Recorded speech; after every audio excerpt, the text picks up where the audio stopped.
Hey, I think we got this to work this time. Can you guys hear me? Hi. Can you hear me?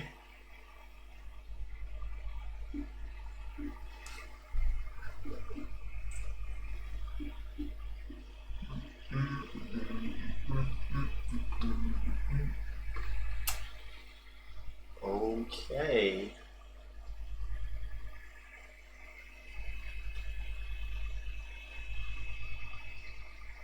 I think we're good to go. All right, cool. We're gonna turn that off. Sorry, tried a new streaming software and it seems to be working, so that's cool. That's neat. I like that. Yeah, I think I can screen share now, which is kind of handy. Hold on, let me get one more thing set up. Welcome to the live stream, guys. Thank you for joining me.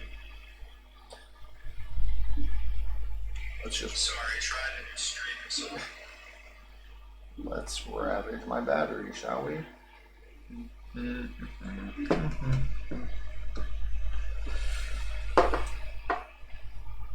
Okay, cool.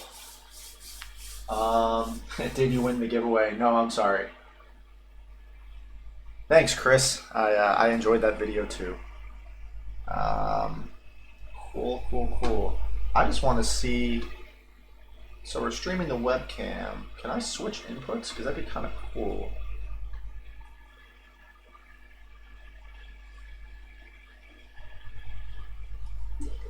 I can probably do this. Sorry, I'm just messing around with some things. Okay. I can if I want. Alright. So we might use that later. Yeah, that's no problem. Alright, cool. Yes. Thank you, KM Armory. Thanks, dude. Wow.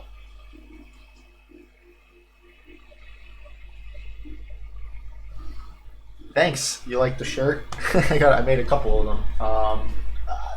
Thanks, dude. So wasn't expecting that. So I have it on my screen right now. So everything I'm doing is going from my computer through my OBX stream software to YouTube and then back to my computer screen. So there's a huge delay on that. So I gotta like not look at that. So we can turn that off. Cool. Yeah, it is. It's just easy to use. I've been using it to screen record and stuff, but man, it's everything's right there laid out. I can't complain about it. It's very intuitive and free 99.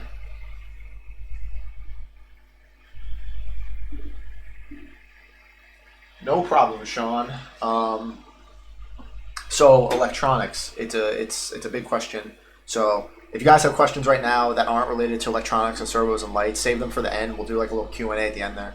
But I have a bunch of different like relays and systems kind of set up here that I wanted to talk about.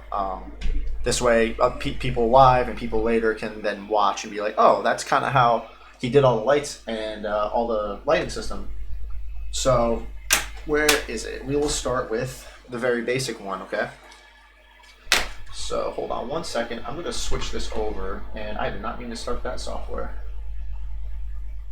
So then I can actually move this. I need to pop out, can I? Yep, cool. All right, cool. Now there's no delay in what I'm seeing on the screen. Yeah, it pairs awesome. Servos. I use a couple servos, and we're gonna get to how like to wire them up in a little bit. But we have this is a MG996 servo. It's a little bit bigger. It's a Metal Gear servo MG, and then these are kind of hard to fit in helmets. They're just a little bit big. Don't worry about those too much. And then this is an S. Right? Now P9. Oh, I took all the stickers off. This is a 9G servo. I think it's an S or a P, and this is a plastic gear. And then this one actually is pretty cool. I've always wanted to incorporate this one. and it's a thin servo, and you can see just how much thinner that is than the bigger ones, and it's actually thinner than the small plastic servos, and it's a Metal Gear servo for airplanes and like model airplanes and stuff. So it's made for like wing ailerons and stuff, and it's really strong. I got this a while ago, but this servo alone was like $12, where you can get a bunch of these old plastic ones. I think I got 10 of these for $5. So it's a give and take, but this will strip out, this won't. And I have a whole system set up for servos, so we can talk about that in a minute. Metal Gear, right? I love saying that. Metal Gear servo. I don't know. It's just it just sounds awesome. So lights. So this is a question everybody asks. You know, how am I getting everything to light up? You know, you can. Here, if anybody's wondering about what you can see through these, we can actually hold this up to the webcam, and you can kind of see some of the light. It focuses through it. So you can see through these. Obviously it's getting washed out, but like if I have this on, I can see the screen perfectly. I've been trying to mount the servos on my DO3D Mark 85 helmet, and it's been really frustrating. I don't have any servos mounted. I don't have any working helmets right now. I stripped them all down to paint, or I modified them and sold them. So me and somebody else right now are working on that helmet right there. That's my new helmet for the CG Trader from Akira Yuming. So that's going to replace the DO3D helmet that I have. And we're actually, me and somebody else there it is, are working on motorizing that helmet right when it's printed. So he designed and mounted little spacers and little grooves and channels to fit 2 servos in right when you print it. So it's already sitting there in the widow's peak. You print it, the nubs for the hinges, it's all in place. You print the face mask, the helmet, 2 hinges, and it all screws together, and then you pop the servos in. There's no guesswork. So we're working on that, and we're really excited about that. Dude, they're like the best thing. Some people like want to make their own, and I get that, but like you can't beat this price. You get a battery, everything that comes with these it works, you know? They're just great. So this is what I started with all like the tricky light systems. And we're going to do this. All right, 808, cool, we got a time. So it works, right? On, off, simple battery pack.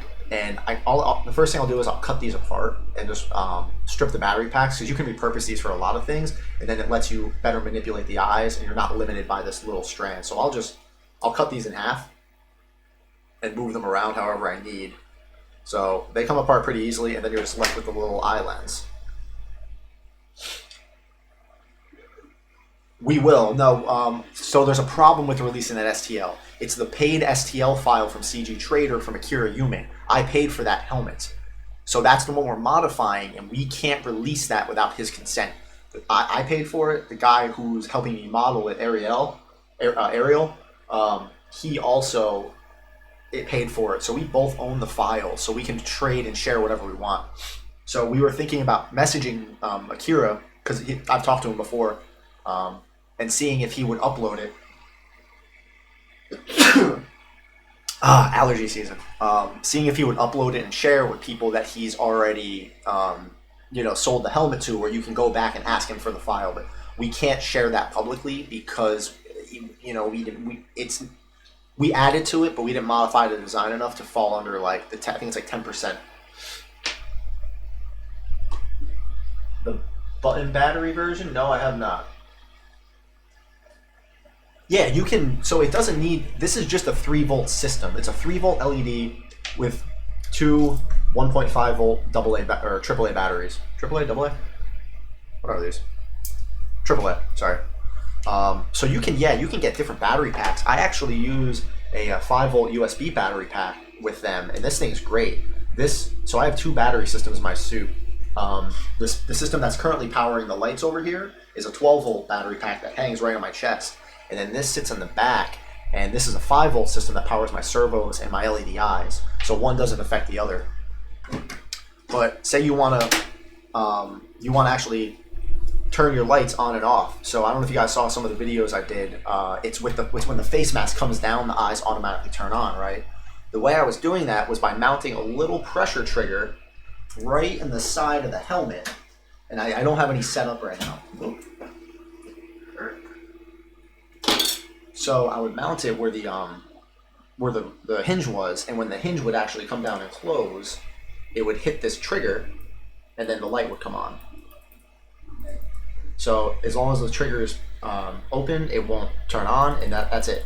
So whenever the mask closed, it would just click, done, on, off. And you can get real creative with these pressure switches. So there's 3 contacts on the bottom of them, right? You can see them. See them? Okay. I was just about to say, send to people that have the helmet files ready, but yeah, that's smart. Yeah. Can you show how to place the LED in the eyes of the helmet and secure it? I'm curious how you mount your magnets for the lights with the motors. What do you mean mount the magnets? Alright, so let's take this off. So that's the inside of my mask, and I'm doing a tutorial on this. I'm going to use this helmet as a whole example. How I made the little magnetic tabs. So don't worry about that. That's coming out, and then they just kind of lock into place. It's a lot easier to do than you think, and I use leftover raft material. And most of the rafts I've ever printed, I still have, and it's great for making brackets and hinges. I have a whole drawer full of this stuff. When I'm done with a print, I'll strip off the supports and keep the raft. I was printing, this is amazing. I was printing the ear savers for the face masks, and I was printing them on these huge rafts. So now I have it's like a piece of paper I can do whatever I want with. And if you heat this up with a lighter, you can bend and flex it however you want. So that's what I'm doing with these tabs. Is I'm using raft material and I'm melting it and bending it and positioning it. You can see it much better down there. And then this system, it's just a positive and negative, ran over to one magnet here and one magnet there. And then if I plug them in, I can tell you from experience that the CR20 won't last very long. Yeah, no, I'm not using batteries at all. I want it to be rechargeable. My friend did that melting. It was kind of, it takes some time. You got to practice it. It definitely, mine wasn't pretty the first couple times too. So here's the magnets, right? And it's all wired up. So now the battery pack's on, and then I have the eyes mounted. They're just glued in there. And then I have the wires going to one side and then the other. So when the face mask actually makes contact now to the magnets, it turns the system on. So if I just pull one away, it'll turn off and then on again and then off. So this is, I don't know why, I've never seen anybody do that, and I don't know why. It's just, it works. It works. And you still have control over it with the battery pack. So you could get creative with different triggers, and as long as you interrupt the system, you can put a trigger anywhere you want, really. So you can turn it on and off, and as long as the battery pack's on, it'll pop right off. And theoretically, if I printed another DO3D mask, I could then, I could swap them out. You know, you can have different looking masks, different color eyes, battle damage, not battle damage. So you can get real creative with just swapping these parts around. You can almost turn them into Legos. Unfortunately, I only have one DO3D mask printed right now, but I have like 9 CG Trader masks. So that's kind of fun. And then did the same thing for the jaw. Go back on. There we go. Okay, so we talked about the normal battery pack. Yeah, I think it looks cool. So this trigger system is great. So this is just interrupting that DC system. What you see is what you get right here. You know, very easy. So let's move on to another little bit, so you can get even more advanced. And I need a magnet. I thought I had one. You son of a, here, that'll work. Cool.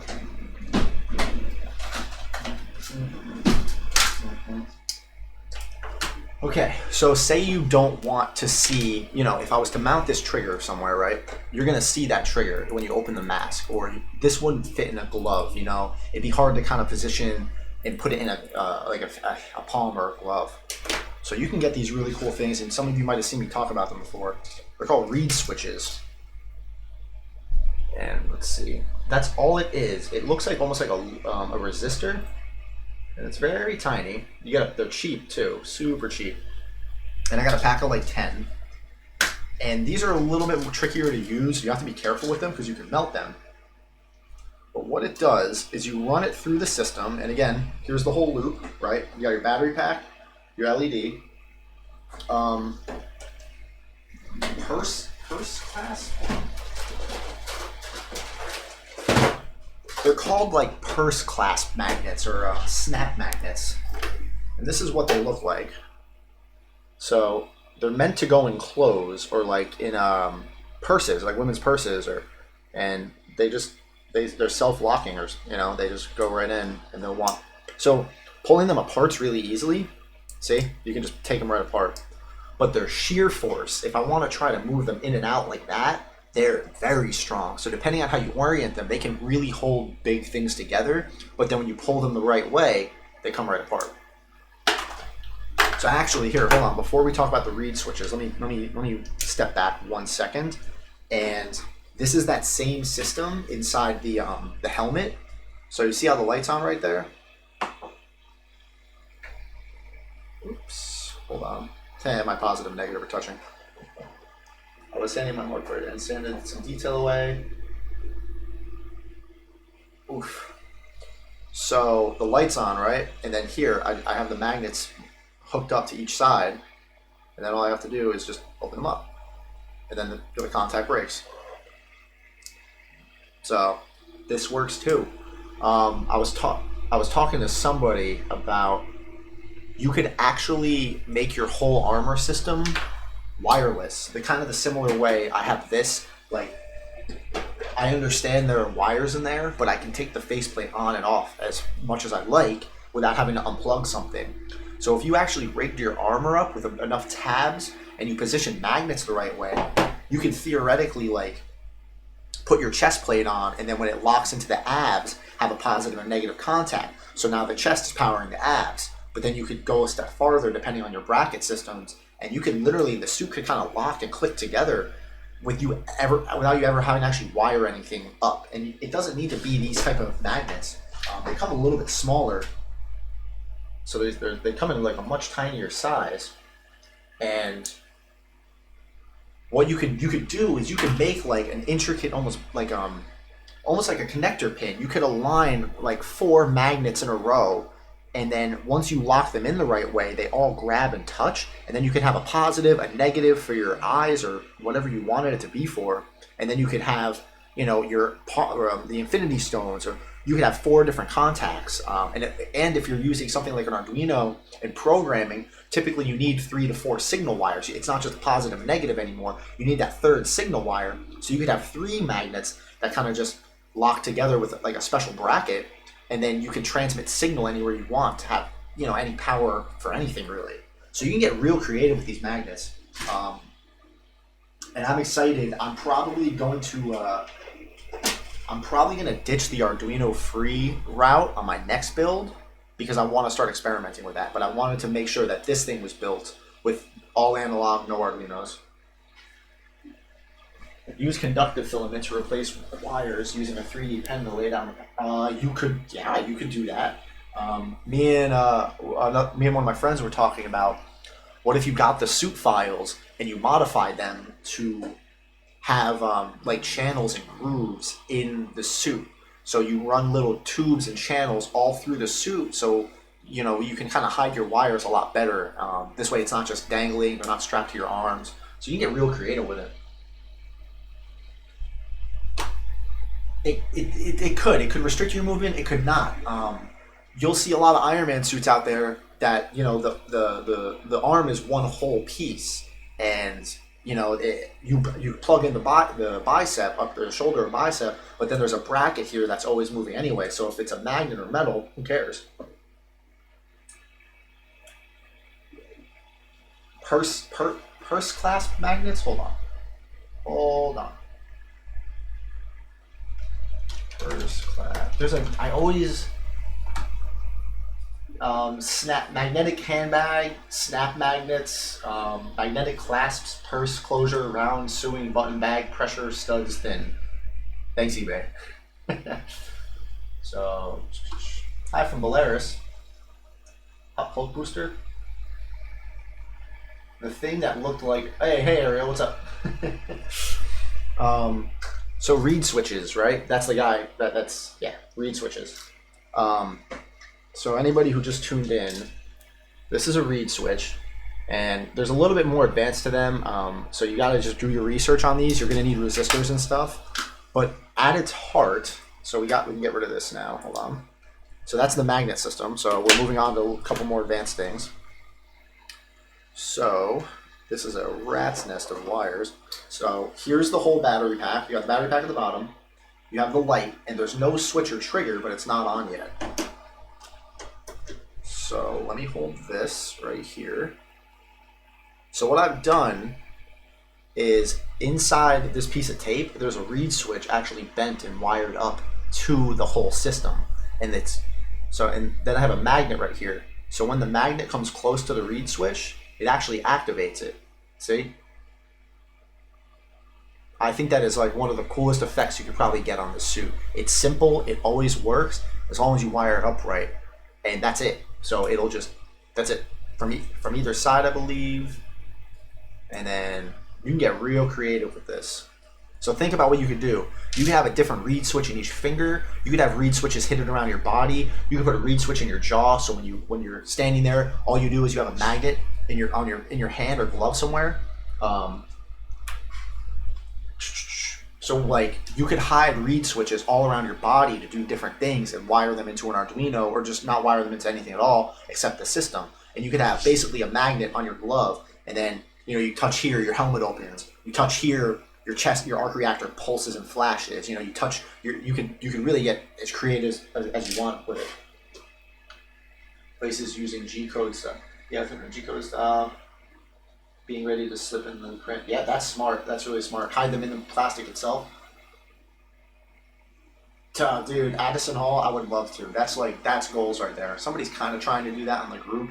We'll see how that goes. How did you glue the clasp to the Iron Man face? That would be sick, especially motorized open. That's cool. A bit off topic. Was curious about the hands. How do you got the top to cover it? We use flex band. Also, I assume that's how. We'll get to that. We're actually going to talk about the glove in a minute. I have it set up here.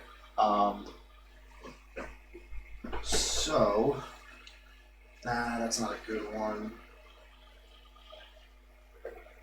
So into the faceplate, I don't know if you can see it. It's going to be kind of tricky. Yeah, there we go. So that's one of the magnets melted into the faceplate.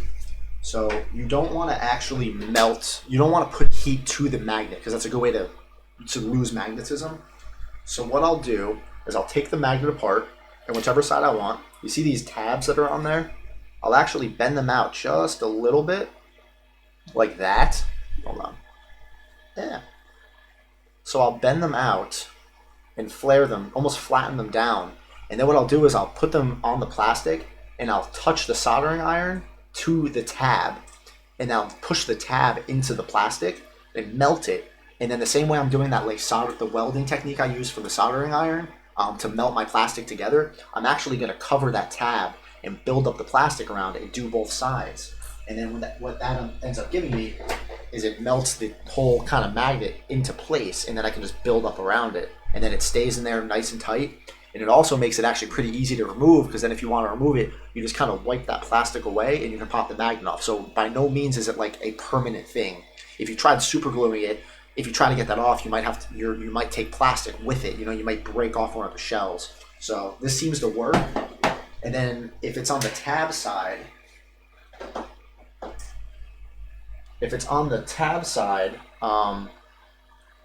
it comes with these washers that go on the back. Oh, where is it? So this is how you're actually supposed to use them. What you do is you put them through fabric, and then you take this little spacer washer, you slide it over the top, and then you bend it back. So now it's pinched and sandwiched. And that's exactly what I did on this side. So I'll melt it through the raft, and then on the opposite side, I'll put the washer on and bend it and flare it. Hey Ariel, this is what I was talking about, that super gross soldering weld that looks like garbage, but it works. Alright, let's see. Glass bag, cool Addison, off topic. Yeah, we'll get to the glove. Yes, I made this with this is the exact font they use for the Stark Industries logo. It was very hard to find.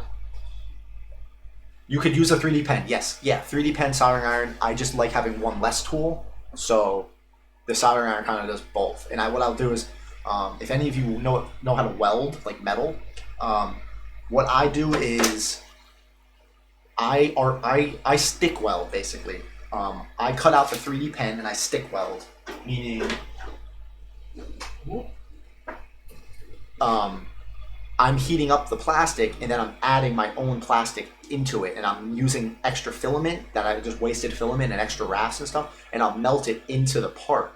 So I'm recycling filament. Where a 3D pen is like MIG welding, where everything is in the gun, everything's in the pen or the welder. It's heating, it's giving its own filament or its own metal. So I'm arc welding, and a 3D pen is MIG welding, and I hope somebody here got that reference.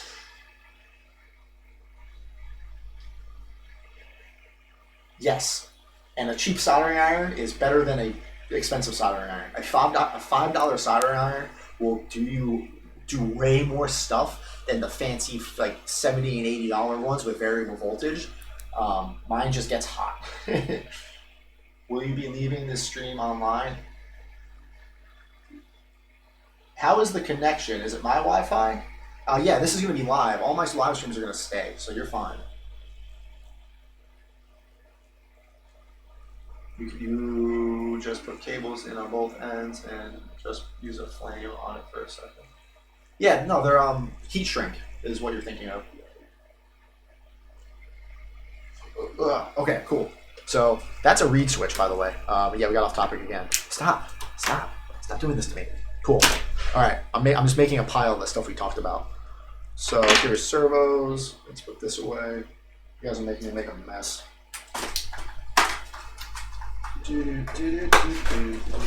How's everybody's quarantine going, or stay at home? Is everybody staying at home? I hope so.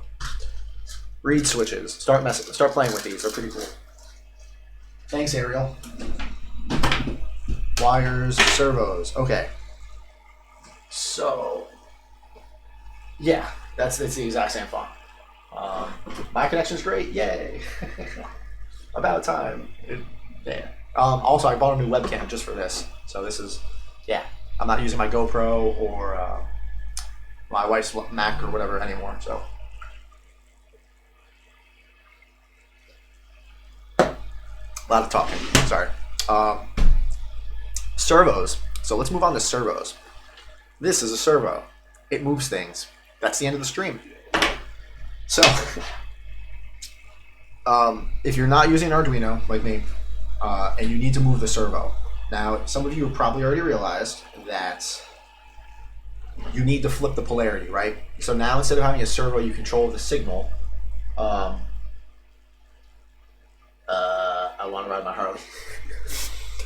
So you need to control the servo, right? So here, we're going to angle this down because I have a lot of kind of stuff to show you guys now. And then, so let's do this. Oh, it's so much easier having this camera now. So here's the servo, right?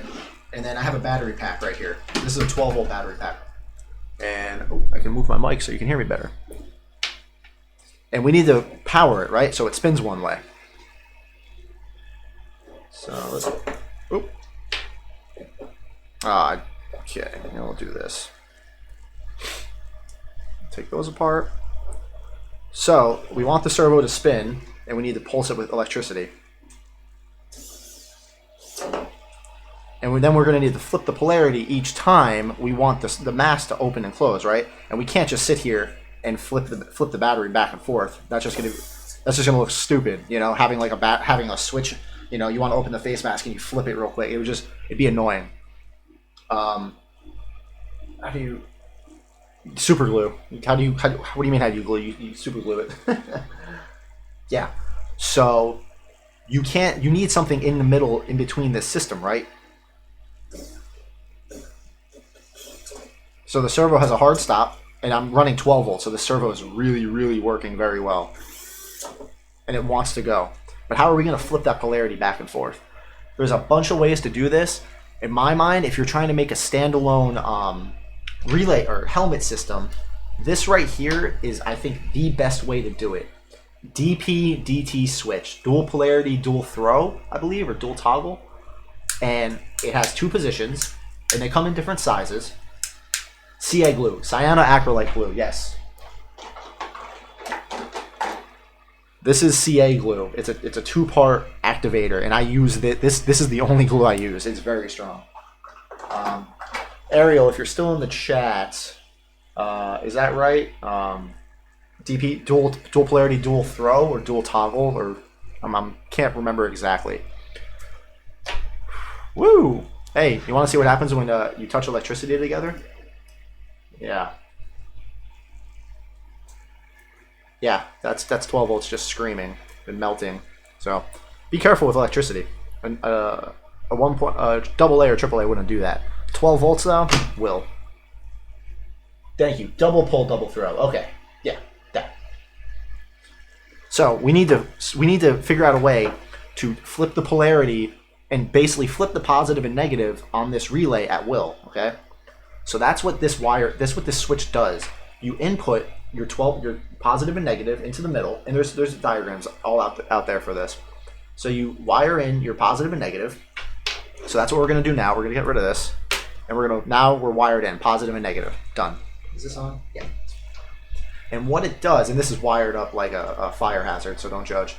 But I wanted to make it kind of visible. And then what you do is you wire in your output. And depending on where the switch is, if you flick it one way, it makes this wire a positive and this wire a negative. And then if you flip it the other way, it flips the polarity for you. So what this is going to do is, let me throw these back on. Mr. Stark. I'm not Mr. Stark. He's dead. Get sad if you want. Ariel, is this making you cringe that I'm just hand wiring everything because I don't have a breadboard like a fancy boy? You fancy girl. Cool. So now let me try to get this in a semi-coherent manner. So now we have our battery pack. Okay. And now we have our servo. And again, this is everything sitting right here. Okay. And now we have our switch, our dual polarity. What'd you say? Double pull, double throw. Bit off topic, and I'm a bit lost on which helmet you recommend. I believe you went with the Akira Yumi from CG Trader, but you also mentioned you really liked a 3-1 Thingiverse. Which one? Yeah. Oh. Plus, can I win the giveaway? Probably not. My OCD is going crazy. Look. I'm just hand wiring it. You want to know how I strip these? With my teeth. We'll talk about helmets in a minute. Don't worry about that. So the servo is hooked up, positive and negative. It's going through the toggle switch, and now watch this. I'm gonna flick it one way. It stops, and then I'm gonna flick it the other way. That's it. You could operate a helmet with a battery pack, a switch, and a servo. No programming, nothing. Like this is it. You can incorporate this into your entire suit, and that's it. Just one switch. Look at the torque on that. This 12 volt is driving it crazy. Oh, hold on. I locked it. What'd you do? I think I just fried the friggin' relay or the servo from that last stop. There, hold on. Yeah, I locked it up. There we go.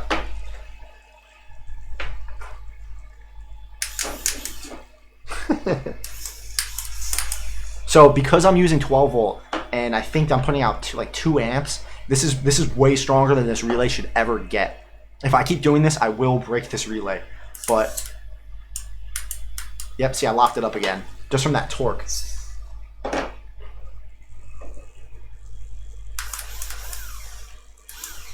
Yes, I recommend the CG Trader one if you're going to buy a helmet. If you're not going to buy a helmet and you just want a very accurate free one, the one on Thingiverse that doesn't say V2, just go to Google, type in Thingiverse Mark 85. It is the first result. Download it, enjoy. So this live demo, yes, this is it. Take notes. There's no point of even me drawing a diagram because it's literally positive, negative, and then the switch is just flipping it back and forth. So you gotta make Batman armored cowl from Batman. No, I don't. So now there's gonna be a question that some of you are probably wondering. How do I get this to stop? How will I get this to know when to stop spinning? Because some relays have a better angle and we don't want it to hit this full stop because it can damage the servo and get stuck. See? Then we're going to be standing there like, oh no, it's not opening. It's drum guys. Yes, you should power off the servo if the horn hit the max on an angle.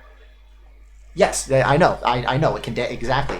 So there's a trick we can do to stop this from actually stripping out and hitting the end stop. And I'm not actually. I haven't actually tested it with the. Yes, it should work actually. Because the relays. Hold on. Let me think. I gotta think live here. What, the NASA wire connection? Yeah, start. Oh, what's up, dude? Oh yeah, okay. I remember. Yeah, I was just talking to you earlier. Yeah, start with the free one. It's. I have. Oh wait, hold on. Go grab it.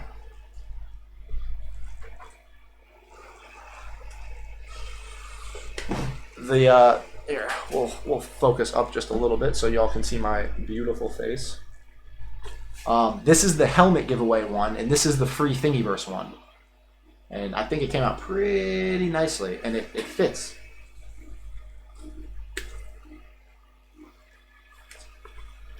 Oh. And I have a big head, so if it fits me, you'll be in shape.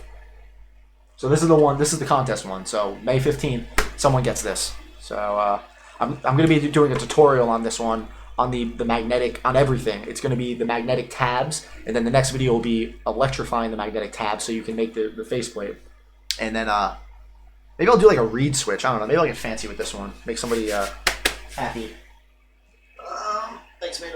Do you sell helmets anywhere? I do. Don't want to talk about it here. Message me on Instagram. I try to make, but I can't. Try again. Hold on, let me think live here. Probably bad. So if I put one of the momentary triggers, it's going to keep getting power, and then it's going to stop, and it's going to switch to a ground. And I don't want it to switch to a ground.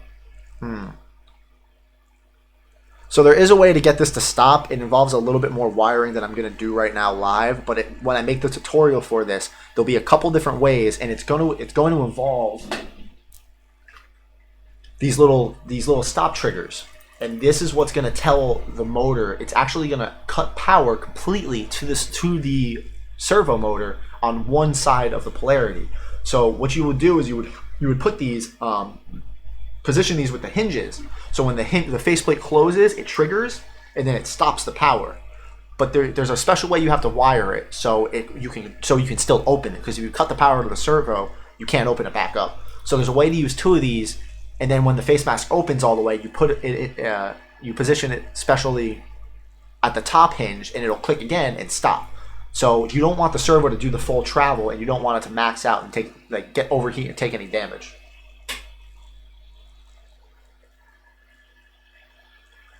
You could be Jeff California.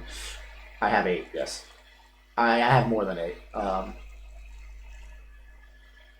Yes, it tells it to stop exactly. So I want to make this clear. Take it easy, man. People do that. You can do that with the Mark 7, the Mark 42. There's no missiles on this suit, so I'm not going to do that. I'm interested about the Star Boost, actually. I have to do a little bit more research. I don't know if the Star Boost, my next build, the Mark 39, I don't know if it has any weapons. I think it's just a space flight suit. Like, it has repulsors and stuff, but I don't think it has any hidden weaponry. It was just made for, like, stargazing, Star Boost, or Gemini. Dude, the DO 3D mask is tiny. Yeah, the Mark 7. Yep. Okay, cool. Back on track. Sorry. So that's a servo system. That's a very basic servo system. Now, is this better than Arduino's? Is this better than... okay, yeah, this is easier. It's different. It's easier at first, but then if you want it brings up its own problems, because with an Arduino, you can tell the servo to specifically where to stop. With this, you now need to add another trigger. Now, it's easy for me. This is 12-volt DC systems is what I grew up on with working on cars, so this makes sense to me. It doesn't need to make sense to you. If you're like, no, I'd rather do Arduinos, program is easy, that's fine. I'm not saying this is the superior method. As terms of simplicity of learning, I do think this is easier because with this you can just look at a diagram and it will work or it won't. Arduinos and programming and coding come with their own pitfalls, but it's apples to oranges, I guess. It's whichever method you want to go. I think this is easier for somebody who has no electronics experience, who doesn't understand circuits and relays and DCs and programming. This is a good place to start. You start with an LEDI that you can turn on, and then you add a switch, then you add a trigger, then you add, something like this, and you start building on that. And then once you're done and you understand all of this, then when you move on to programming and Arduinos, it's just another piece into the puzzle where, okay, I'm controlling all this with triggers and switches. What if I did that with a microcontroller or an Arduino? And then it all kind of would make a lot more sense. Damn it. I'll race you on the Mark 39. I'm planning on making the forum this pop out. Dan Curry, I don't know if you'll win. And I have a 5th one on the way, so careful. It fits my kids, but not me. It's draw part detachable magnets. Bro, the Servos one. I think maybe chatter space. Yeah, I don't think it's weaponized either. Someone make a Mark 39 so the back of the CO2 can. Yeah, I saw the jetpacks.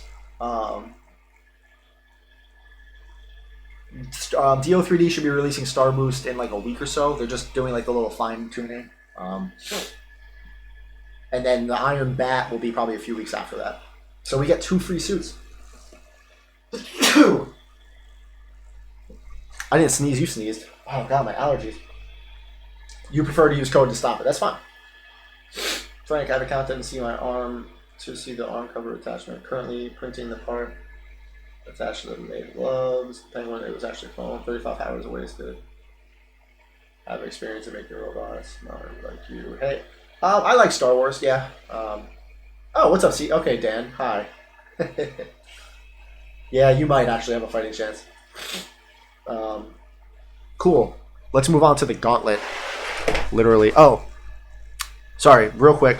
If you're looking for like how to power all this, and they sell USB just positive negative cables. So what I could do is I could hook either side of this up. So right here, that's just a USB socket, and then I can hook this up to any of my lights. And I believe as long as it's 5 volts, yeah, I can plug this into a USB battery pack and then power basically anything I want. And now it's USB powered, and you can get these little, iPhone charger or little USB power banks and then plug it in and power your whole system.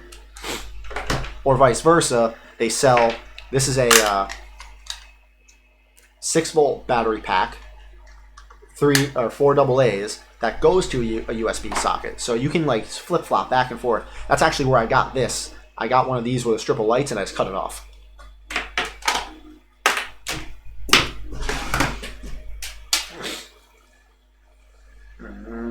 Is the DO3D one easy to assemble in a mid-print? And I don't know. G, are you talking about the helmet?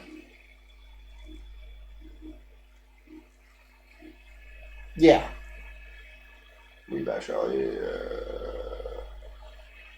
Well, Oracle, that's your fault for not scaling it. Come on, man.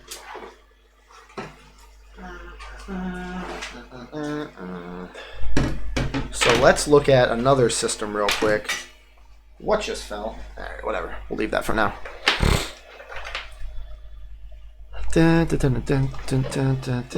Okay, cool. So, who wanted?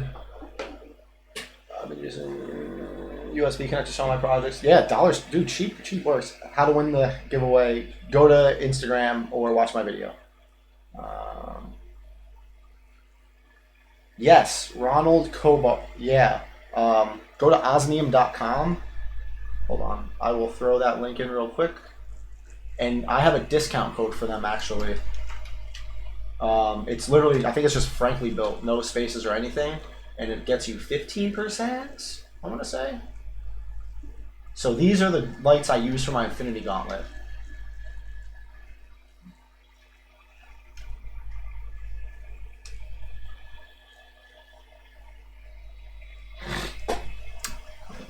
You should scale it. I got lucky. I know. I got very lucky, and I say that in my video.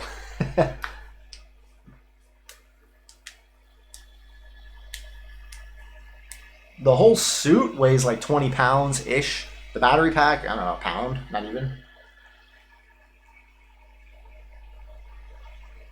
Use a heat gun and flare them out. That's what I did on a couple of my helmets. You flare out like around the jaw and chin to open it up. What do you mean, have they changed anything? So now I have back some of the chest and then play for the air. You're gonna have to watch my video on that. I can't really. That's fitting and attaching, dude. It's user's choice. It all depends on how you want it to attach to you. It's trial and error. So, who was asking about my hand topper? I don't like taking this one off. Hold on.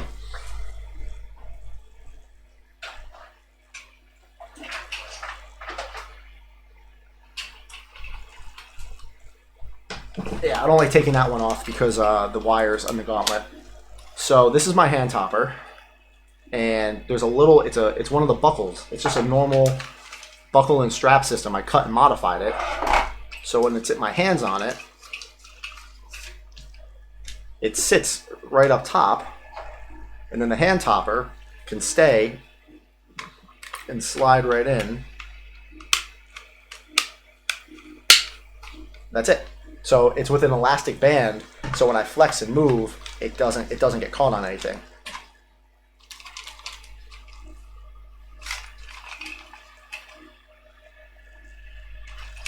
And then you can kind of see it in there.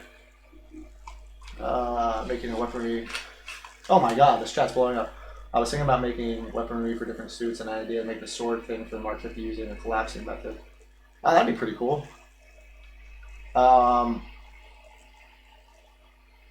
Making the magnetic would be pretty cool. I was worried about them falling out. Could you put the mask on for how to win? You have May 15th. You have to watch. I have a video up for it. So the Mark 6 glove I'm working on, and I'm curious the top or cover. Anton, yeah, it's just elastic band. This is the Mark 6 hand.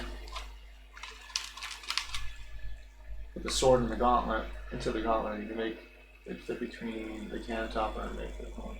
That'd be a little much. So I'm just gonna leave this on. Like I'm just like I don't wanna. Kidding, I can't because then I can't get the other thing on. Did I scratch my paint? No, I didn't. Okay. Woo-hoo. So I did this with the gauntlet. So we were talking about the triggers and all the relays earlier, right? So right here on the back of my wrist. And it's been giving me problems. I gotta reposition it. It's kind of being finicky. And then trial and error. It's my first build. Don't judge. So see the hand? So when I tilt my wrist back, it triggers, and I have to reposition it. It got a little bent, I think, from me doing something else. So yeah, the clip's just glued on. I melted plastic around it, and I melted a raft on top of it for extra security, because I don't want this thing popping off at a convention. So the same way I did the LED eyes, right? Pretty simple. Oh, that finished. The same way I did the LED eyes with a 12-volt system. This is the same system that's in my wrist right now. So imagine if the LED eye was the repulsor. So when I tilt my wrist back, it hits this little trigger, and then it turns the light on. So that's all that's happening right here. Whee! I do cool things too. That way you can fit the... While solder welding, do you get dents on the outside? No, you gotta be real careful with that. You can't overheat the plastic, or else you'll get dents. So the clip is just glued in, I guess. Yeah, I got to go. Hey man, take it easy, Danny. Where are you housing the power supply for the arm? It's all on my chest. See this wire? It all runs. I have clips that go to through the arm, and it runs up my whole arm, and then everything plugs into my chest and my back. Yeah, when people get close, I can be like, back up. So, and then you guys remember the reed switch I was showing you before? Hopefully it still works. Hey.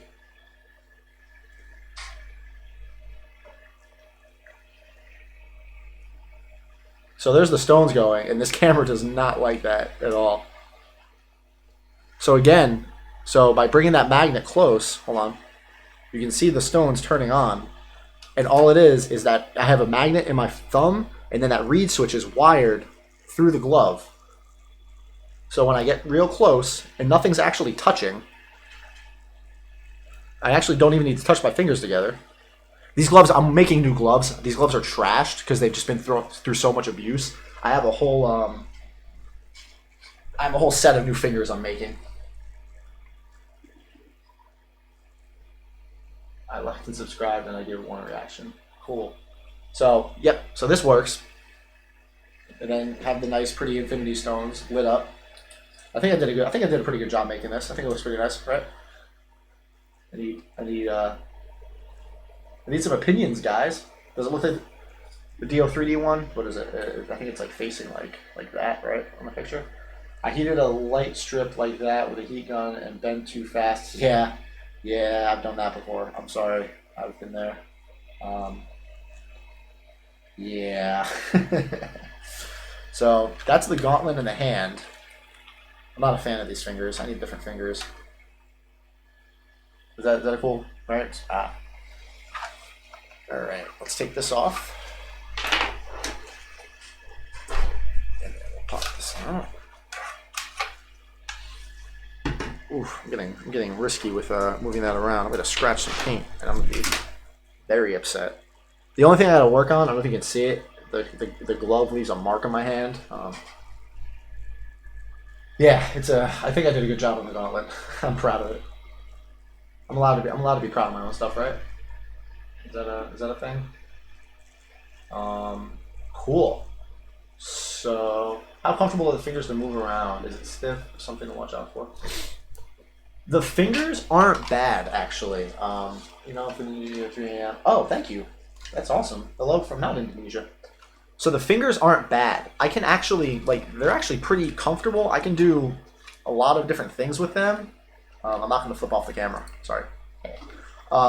They're all right, and I like that they kind of subduct into each other, so it doesn't reveal your the tops of your hands. Because if you're walking around, this is probably where your hand's going to be, right? It's just going to be kind of chilling like this. You might be like waving, but then if you're here, the light's going to be on. And then I have the morph suit it's all red in here, and I got the color pretty close actually. So you really can't see in there. Now they make inserts for this. That would limit your motion, and then I have a resin cover that goes in here to diffuse this light. I like this glove. If there was a quintessential Iron Man gauntlet, it would be the Mark 6 hand from Thingiverse. I love this thing. Is the Iron Man behind you wearable? Yeah. I guess you just found my channel, huh? Yeah, it's a full wearable cosplay suit. Yeah, this is part of it. Is this like my profile picture, like with Iron Man in the back?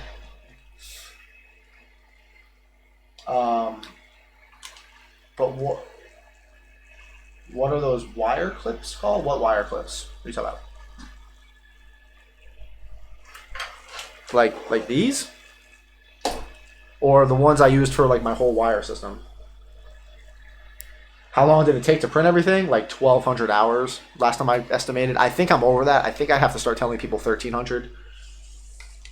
We'll see. We'll see how that goes. What else? If you guys want to buy some, here I'll do the plug. If you guys are looking for some 3D files to buy, DO3D gave me a 25% discount code. FBT, right? FBT, yeah, FBT25. And I think it stands for Frankly Built, which is kind of funny. I didn't ask them to do that. FBT25, it gets you 25% off your purchase. So go load up on files before they change their mind.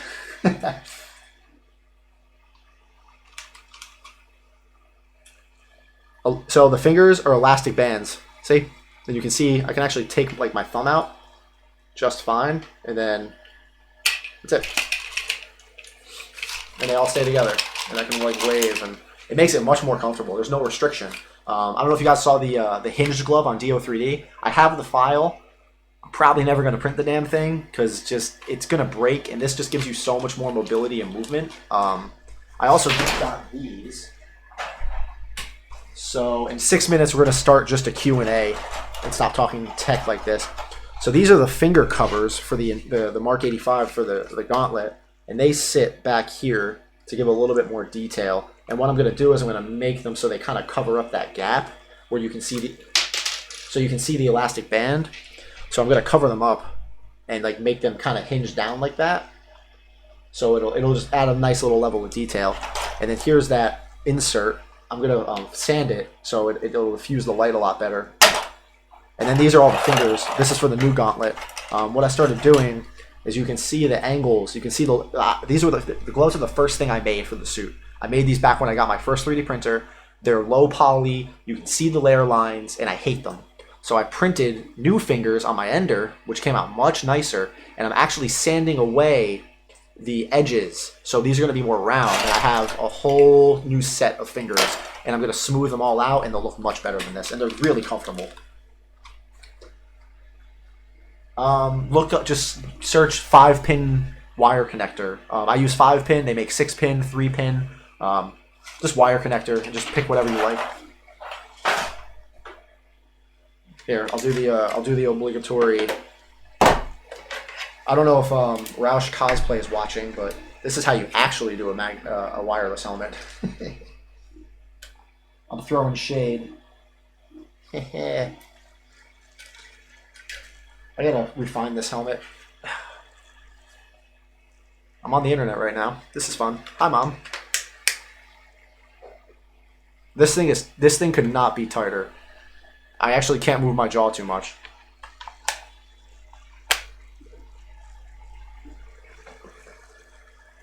There we go.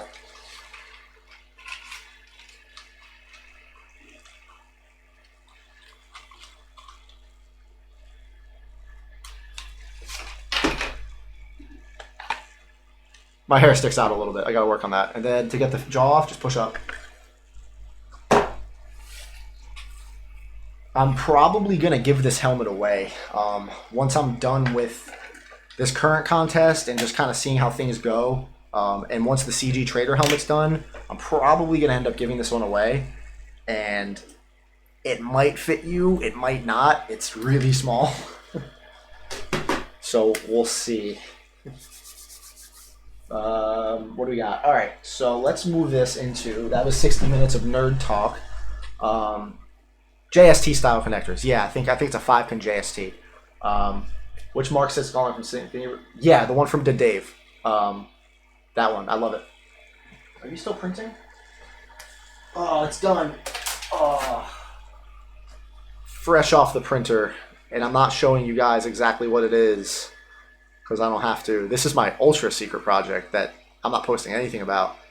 So, oh, it's large, and it's only the back was stringing. I don't get that. It didn't even move there, but whatever. So we're gonna move that, and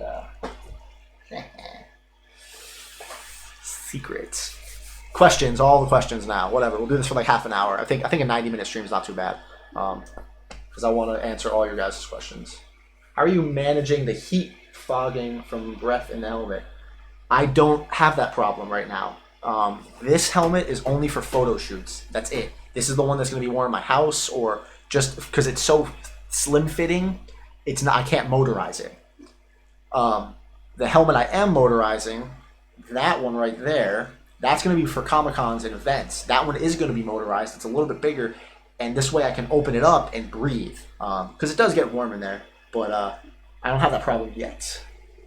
Dumb question. Hand LED light. Where is the recommended getting one? Search 5-volt Piranha light. I do not recommend the lights I use. They're 12 volts. Don't use them. They're hard to use. They're hot. 5-volt Piranha. And it's a little... what's the ultra secret project? Don't worry about it. It's his favorite childhood movie. Yeah. So what is your normal job, or is this? I wish, dude, I wish this was my full-time job, Ashton. When my LEDs are on, they are too bright to see through the lenses. Did you put them the right way? There is a wrong and right way to align these. And oh, wow, this one's really on there. Oh my god. So on the lens, there's dots, and there's a smooth side, and then there's the dotted. I can't think of the word right now, but there's the rough dotted side. The dot side needs to go towards your eyes because that's what's reflecting the light out. If it's still too bright, you dial back your voltage. I work for Hammer Industries. No, my shit works. This is definitely off topic. What's the story about the white and gray snow camel looking helmet on top? I might have missed the video for. That is my buddy's helmet. I made that for my friend.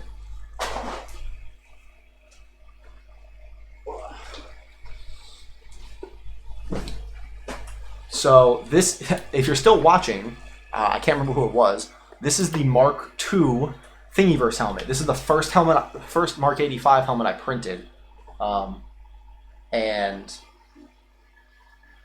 I hated it. This is, if you've seen the video where I'm opening and closing the helmet with my glove, motorized faceplate. This is the helmet I tested all my systems on. It got damaged, it broke, and I hated it. And my buddy asked me, "Hey, can you make me a helmet to match the camo wrap on my car?" So I did. He has a white Corvette and a white Evo camo wrap, snow Arctic camo white. Well, let me turn this off because you can probably see it. Yeah, there you go. And the LED, these are the same LED eyes. They're not wired in right now. And I colored them in with a Sharpie, with a red Sharpie marker. And it makes it a little bit harder to see through, but then it gives you a red LED eye effect even when they're off. And I think that's really cool. So apparently people I thought people were going to hate on this. Apparently this got some good reception. Some of the custom helmets I made have been getting some good traction. Like when the battle damaged helmet, when I posted it in all black, that might have been one of my most popular posts on Instagram. Like that went huge, and I'm like, but the damaged one looks better. Like the painted one looks better. Everybody liked the black one, so I'm gonna start doing a couple different helmets. Someone just asked me if I could do a Joker Batman helmet, and I might try that with just the really bloody Joker smile. So I'm gonna look into that. And if you didn't want me telling anybody about that, I'm sorry. That's my bad.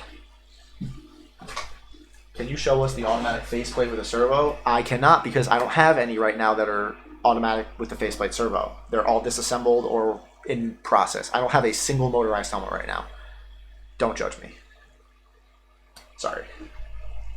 There's a tutorial coming out soon. I promise. Give it time.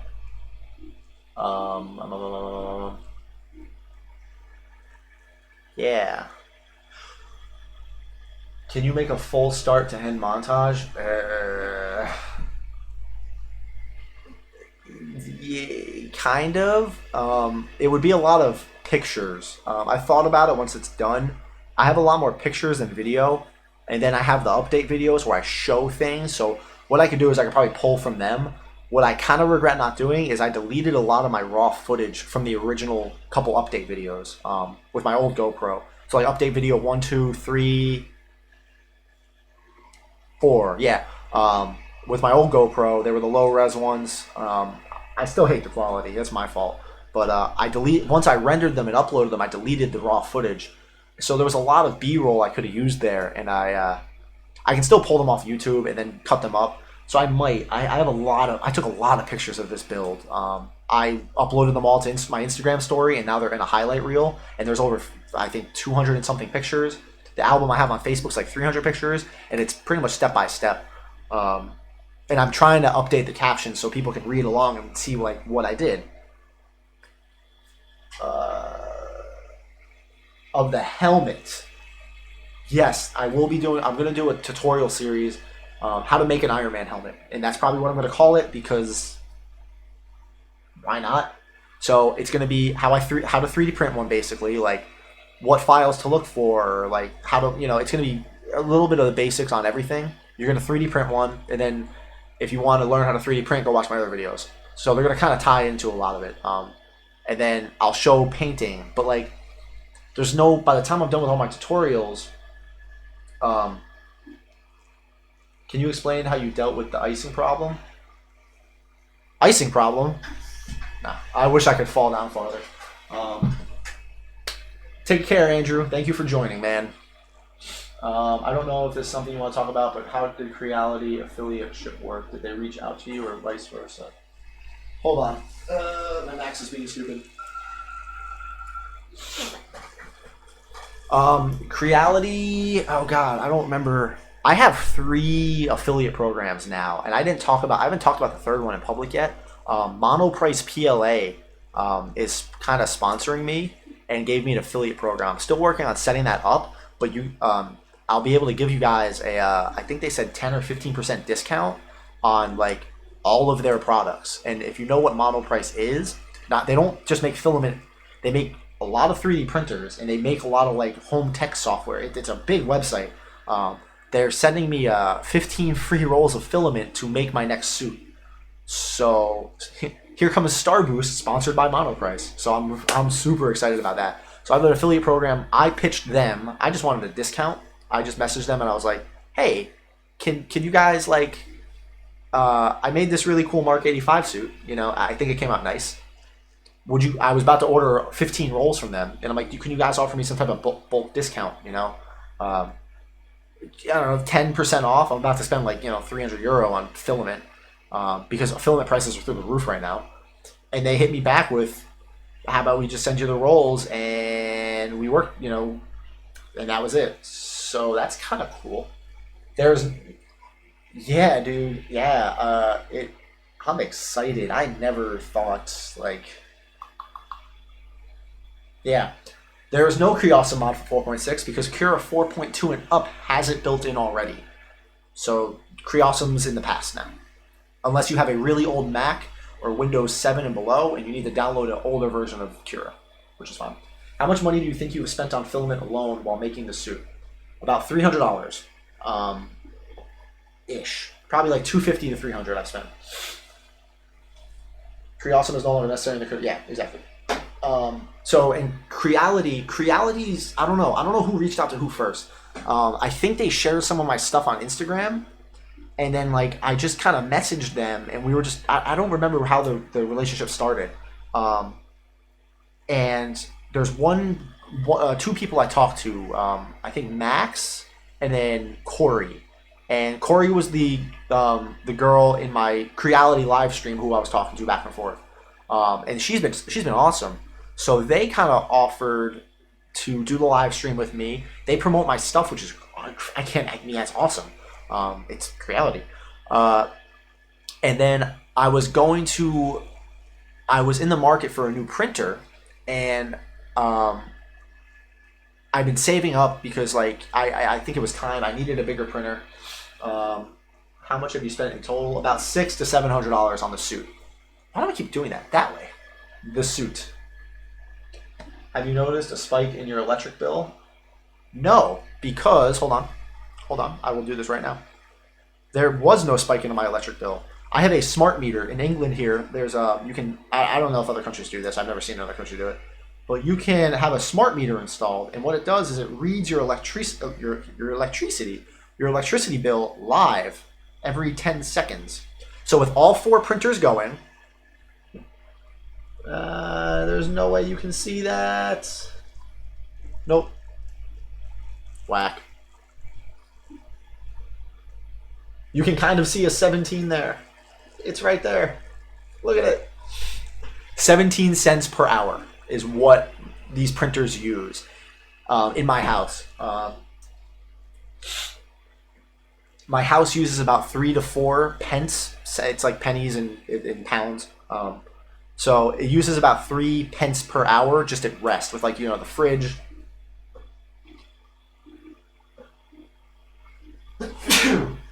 Ooh, my allergies, man. My house at rest uses like 3 pence per hour with all my printers running and heating up at the same time. I made sure I checked while it's heating because that's when it's going to use the most electricity. It uses about 11 to 12.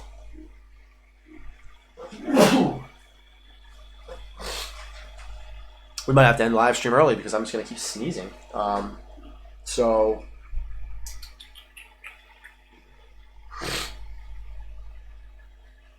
Yes. Okay. Thank you.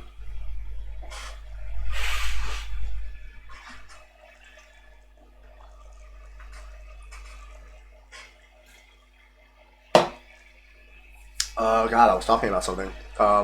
Creality. Yeah, they kind of got in touch with me. We did a live stream, and then I was in the market for a new printer, and I messaged them. I'm like, hey, do you guys do any type of discounts or affiliate programs? And they just rolled out a new affiliate program, so they asked me if I wanted to start it. And I'm still working on, like, we're still hashing out perks and what we can get and do. Right now, I think it only benefits me, but I want it to benefit you guys. I don't care about it benefiting me. Is something wrong with your health? No, it's just allergies. Sorry. Favorite suits in general? The Iron Man Mark 85. I did it again. Yeah, no, my health's great. I printed Nico's helmet twice and was still too small to fit over my head. Only 2 pieces. Your 3 pieces is really cool. Where did you come from? do3dforum.com. do3dforum.com. Yep.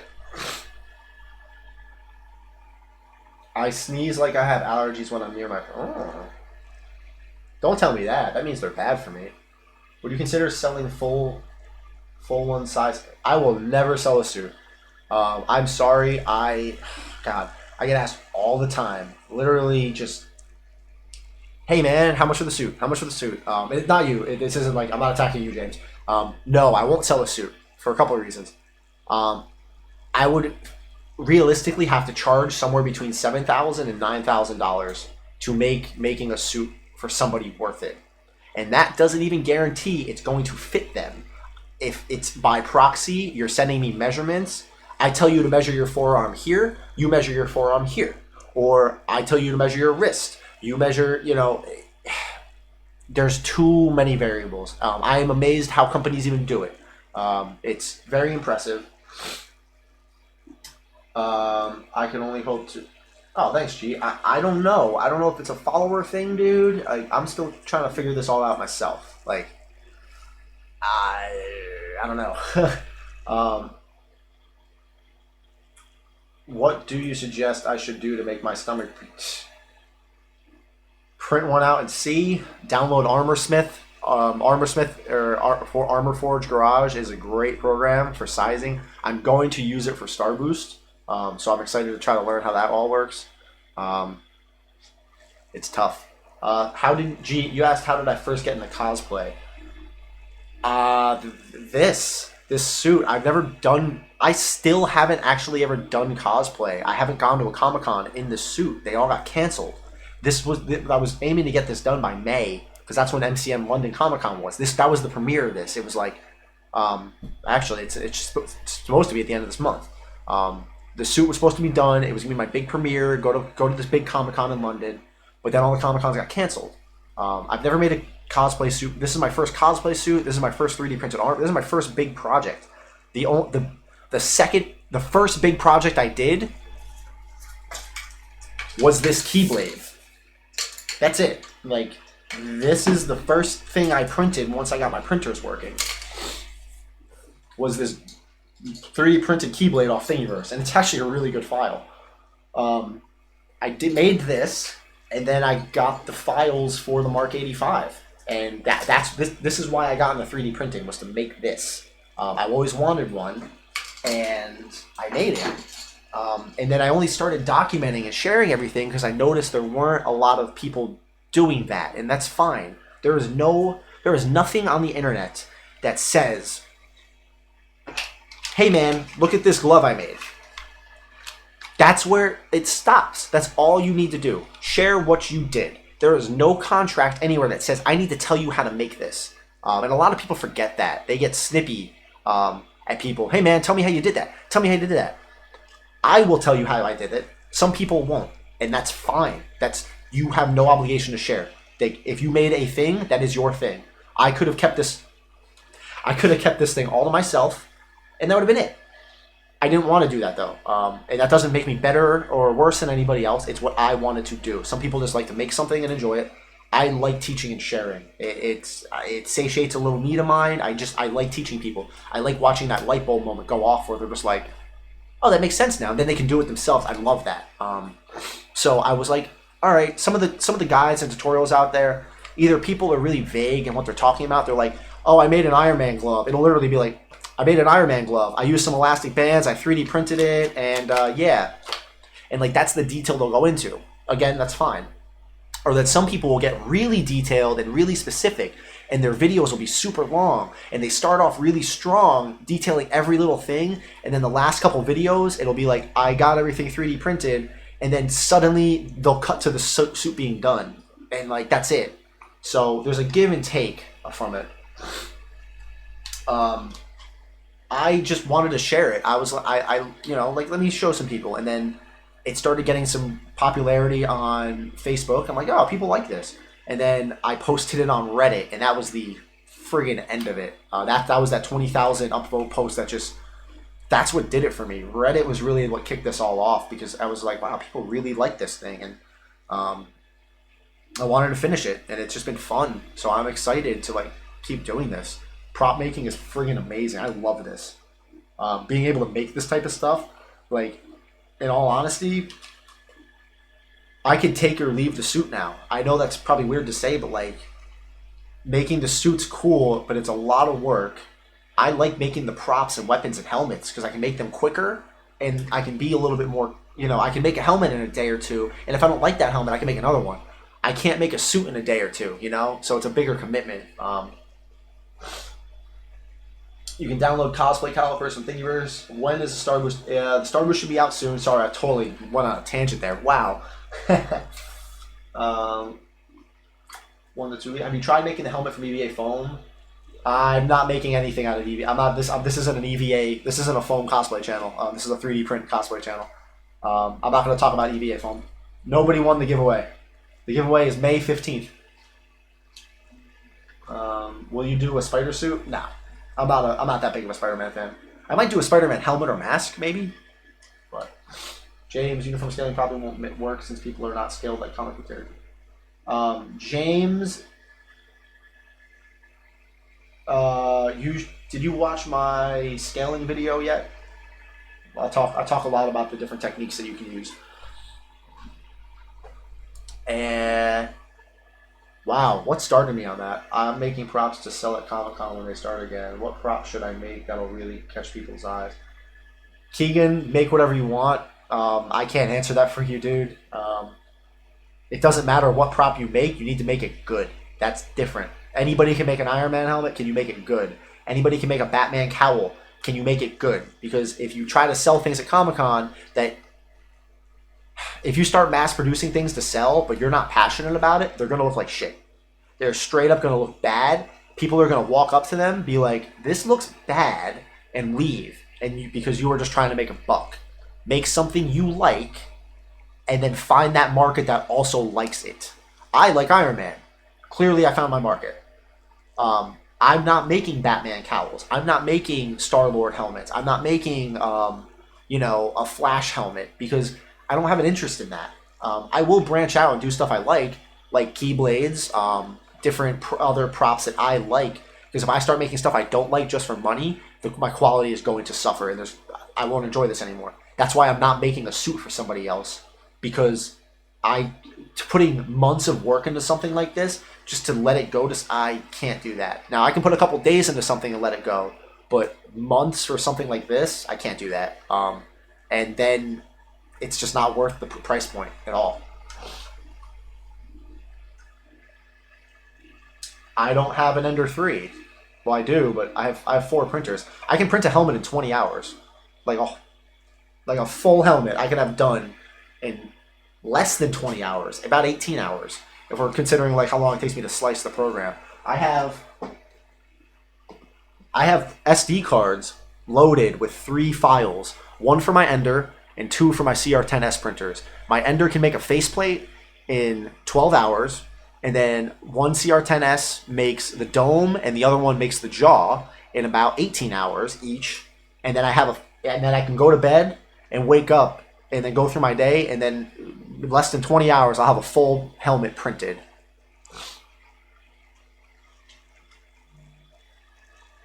I only use a 0.6 millimeter nozzle on my my CR10Ss have a 0.6 millimeter nozzle, and my Ender has a stock 0.4. Does that make that much of a difference? A bigger nozzle can make a difference, for sure. It can speed your prints up. It can actually slow them down, though, depending on your wall thickness. How do you print a helmet into? No, I don't. I print it. My CR10s print at 60 millimeters a second, and my Ender prints at 70.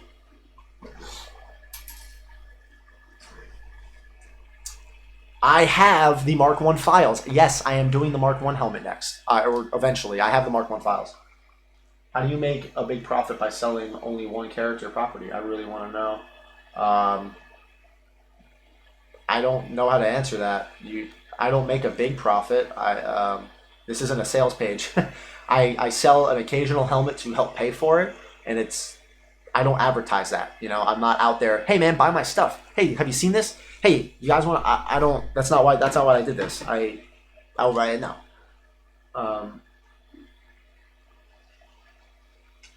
Cool. Who keeps asking if somebody won?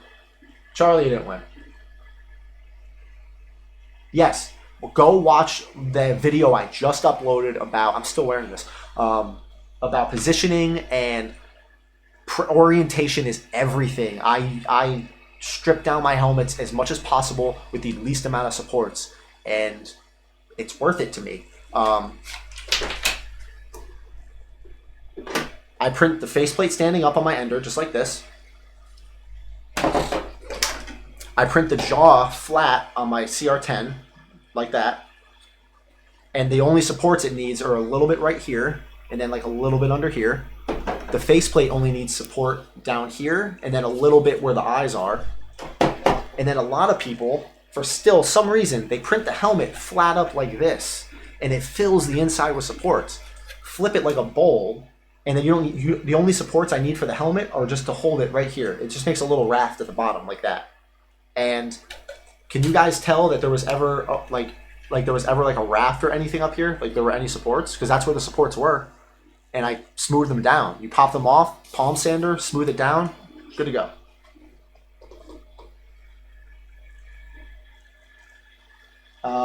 Paint, I spray paint. I can't really get into that. 6 minutes, guys. How many hours did you spend building the whole suit? No idea. I did not keep track of that. Well, that's the whole point of the stream, is to look dope. Do you use 80 grit? Yes. No wet sanding. I use the 80 grit. I go over by hand. 80 grit. I take a little bit of 200 grit, smooth it down real quick to get rid of some of the scratches from the 80. Prime, sand the primer down with 200, just smooth it out, and then I paint. That's it. And I wet sand. After my clear coat, I wet sand, buff and polish. Yeah, this is just a hobby. No, never. That's such a small layer height. I would never go that small. Wow, 0.12. If I was doing something tiny, I think when I did these little Power Ranger coins, I think I did a 0.12. But this is one of the first things I did were these little Power Ranger coins, and then I painted the inside of them. They actually came out kind of good for my first prints. And I mixed that pink myself. I use a 0.6 millimeter nozzle with a 0.3 millimeter layer height on my CR10s. And that print quality comes out like...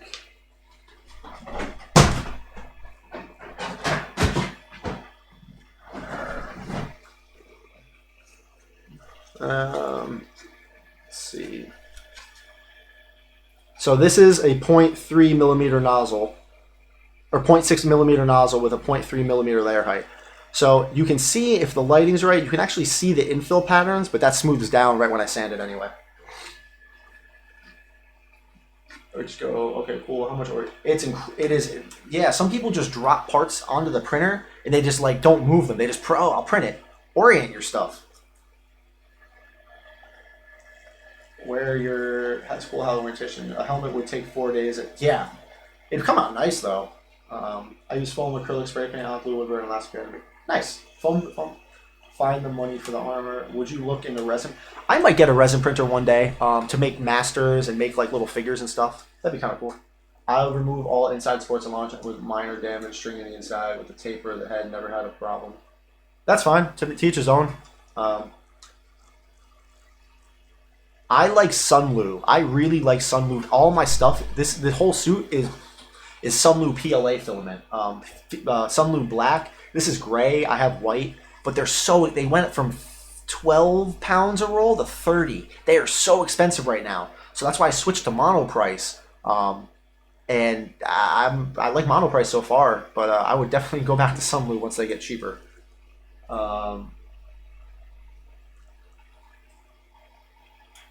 My Star Boost came out like that. Damn, you're running a 0.3 with a 0.4 nozzle? You are pushing it.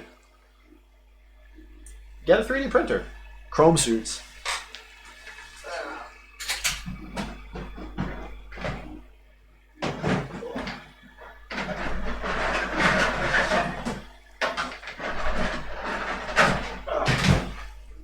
There we go. So,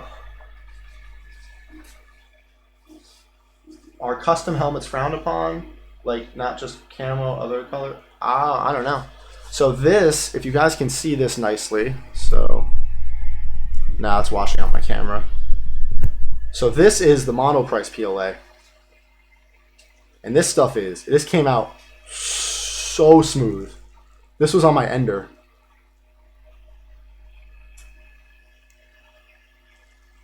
Yeah, this is just beautiful. So this is what the Star Boost is going to be printed in. Unfortunately, it started to get some wobble at the top, and then I had a little bit of under extrusion, and then I'm like, oh, that looks kind of weak. Snap, it was. So I glued it back on. But this is going to be turned into a battle damaged helmet. So I have a bunch of the CG helmets all printed out that I'm going to be battle damaging.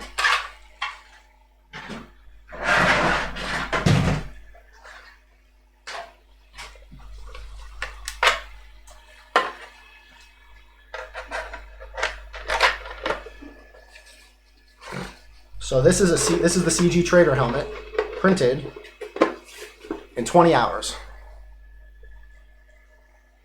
And I like the color scheme, black, white, and gray. It looks I think it looks a little like War Machine. So, yeah. Hey, thanks, Yanis. Oh, you live in London? I live in London. I live north of London, near Cambridge. Work. This is PLA Plus. PLA Plus, yeah, I should have said that. This is all PLA Plus. I love it. It is almost as strong as ABS, and it prints just... Look at this thing. Like, I could just sell this as a raw print, and someone would probably be okay with it. Look how smooth that faceplate is. Except for the break. Here, that's the good angle right there, right? Artillery Sidewire, also machine, better than my... I'm not a big War Machine fan. Is anyone looking into Chrome? Look, I'm all tough Chrome Adam South. That looks cool. I never made a helmet before. Watching as soon as me actually think about making a helmet and getting a 3D printer. Damalo Oteg. I hope I said that right. If you are interested in a 3D printer, hit me up. I will talk your ear off about them on what to get started. Before I started the stream, I was uploading the second part of my how to 3D print video. It's 33 minutes long. It's the longest video I've ever made. So it's part 2 on hardware, so stay tuned for that. And we're actually going to be ending this live stream right about now. Thanks, Magda. So if you guys have questions, you're going to have to send them to me on Instagram or drop a comment down below. So we're going to actually wrap this up. I think 90 minutes is a little grotesque at this point. Cool. Yeah, Keegan, I'm making a Mark 1 too. We're going to see how that goes. So... yes, that'll be the last thing I do. So I just want to say thank you, everybody, for everything. And thank you for tuning in. I like doing this. And if you guys want me to keep doing this, please let me know. Come on, I'm trying to find the helmet. You guys get a couple more seconds because I'm trying to find this CG Trader helmet. If you happen to put in the notes when you check out, if there's an option for notes through PayPal, maybe tell them I sent you because I've been talking to them lately. Thanks. I like the shirt too. Maybe I'll sell. Would you guys buy stickers? If I made, I can make stickers. I can make tons of stickers. Would you guys buy like stickers? I don't know. Yeah, part two. I hope you guys like that one. Make Harry Potter Nimbus 2000. I would actually make the Nimbus 2000. I like Harry Potter. Since the streams, I just wanted to say thank you for replying to giveaway comment. No problem, Mr. Blue Penguin. I'm off to find the lenses. Creality 3D official.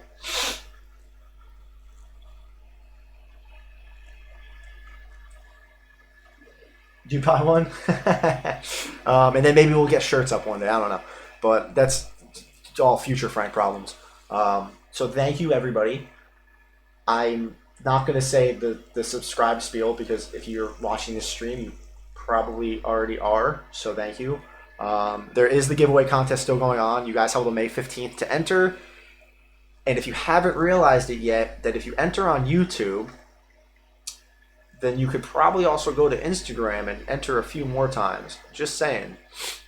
A few of you picked up on that. So enter away. And if you guys are buying files off of DO3D, use my discount code FBT25, 25% off everything. So load up. If you're in the market for a 3D printer, I would like you to use my Creality affiliate link, but you don't need to. If it's cheaper on Amazon or something, get it from there. Like, just get a 3D printer. I don't care where you get it from. I like Creality, obviously, but there are plenty of other good companies out there. That's fine. I am not... Creality doesn't sponsor me. I don't need to only sell you Creality. I like them. And I'm trying to get you guys a discount with monoprice PLA if you're in the UK or Europe. I don't think they sell in the US. And I think that's it. We're going to do another live stream next Sunday while we're still on quarantine. I'm going to do these every Sunday until hours and life goes back to normal. And then after that, we'll maybe once a month. I don't know. So thank you, everybody. And have a fantastic night.